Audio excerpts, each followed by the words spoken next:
Yo, mga katombi, mansari ko namin ngayon. So, ang tagal na ho namin nagsasama ni Ilocana. Mga 2 taon na ho mahigit. At sa 2 taon ho, iyon nakilala ko na rin ang kanyang lubusan.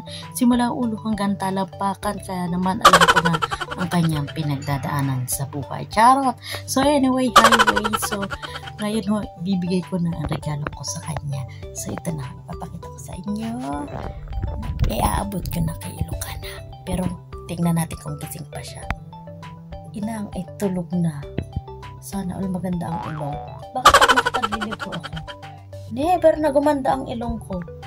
Para talagang nadaanan ng piso. Ito talaga ang problema ko. Smile siya. Ibig sabihin mo, tulog-tulugan pala. Siguro, maiba tayo dito sa Ilong Ranger ko muna. Ako talaga'y takang-taka sa aking mga magulang. Bakit hinayaang nagkaganito ang ilong ko? Pero hindi na okay lang yun.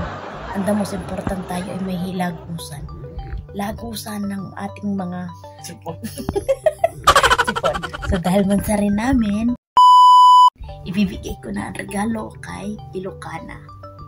Happy mansari. Sana ay. Happy mansari, bebe.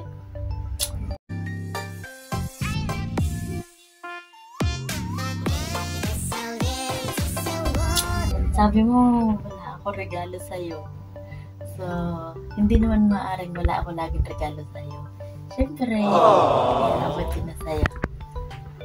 Bikit mo na! Gising na!